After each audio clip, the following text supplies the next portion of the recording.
Hello, and welcome to my thought on this really hot Saturday in London.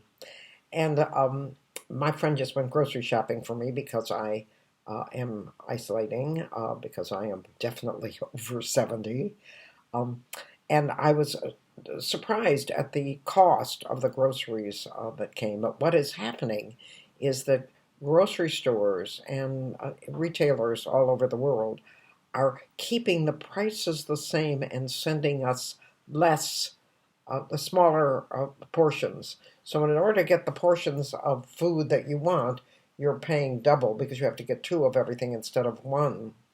And I am struck with how it's called selective retention and selective perception, how our memory of the things that we bought is so different from the reality. And I'm reminded of when I had been dieting, self-imposed dieting for years and years and years, because people who know me know I was anorexic. So I was self-imposed dieting, and I was determined, once I realized that this was indicative of a disease, I was determined to stop that. So I would, and this is back in the 70s, 70s, I would treat myself to something highly caloric every day to force myself to eat calories and to stop skipping meals.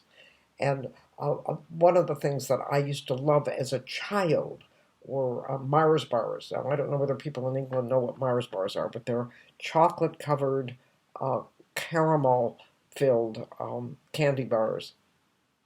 And I was determined that I would reward myself every time I did something wonderful with something sweet and delicious. And on the particular day I'm telling you about, I decided to reward myself with a Mars bar. And I remembered this Mars bar from when I was a child, and I had not allowed myself to eat anything with so many calories. It has thousands of calories. It's not hundreds, thousands. And I had not allowed myself to indulge in anything like that since I was maybe 7 or 8 years old. Um, and so, what I was in a class, I was getting my master's degree then in creative arts for children. I was in a class, and it was an 8 o'clock class. I'd had to skip breakfast, and I had decided that after that class, I was going to reward myself with something gooey and highly caloric, and I decided it would be a Mars bar. So as I sat in my 8 o'clock class and listened to the lecturer tell me about ways to make children more creative, I was imagining this Mars bar. And the more I imagined the Mars bar, the larger it got in my imagination. I saw it as something approximately as big as a pickup truck and as high as I was tall, dripping with chocolate, dripping with chocolate, and oozing with caramel and a few nuts on top. And at the end of the 8 o'clock class, it is now 9 o'clock, I went galloping down. I was in the tower room of Toledo University. So I went galloping down 20 flights of stairs. I could do that in those days. This was the 70s, and I was in my 40s, I think, yeah.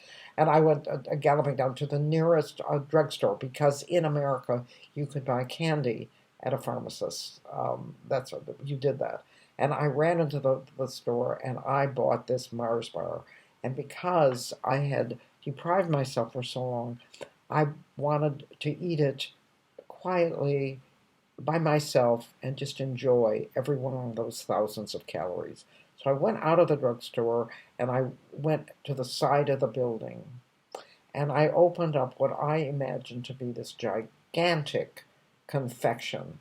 And when I opened it up, it was about the size of my thumb and about the thickness of my little finger. And when I bit into it, it tasted like a piece of cardboard. And so that was what I was so disappointed. I thought, what happened to the Mars bars of old? But actually, I suspect that the Mars bar had not changed that much. It was the same Mars bar that I enjoyed when I was 8, 9, and 10. It was half the size. And when I looked at it, it was much bigger because I was so much smaller. So I'm suspecting that what the grocery stores are doing now are giving us less for the same amount of money so that we won't feel that we're being cheated because they have to staff so many more people to to service us now that we have to stay 2 meters apart. And it's not all in our imagination, which of course the Mars bar was. So I'm going to leave you with a little saying that I'm finding more true every single day of this self isolation. Nothing is either good or bad, but thinking makes it so. And thank you so much for joining me for my thought.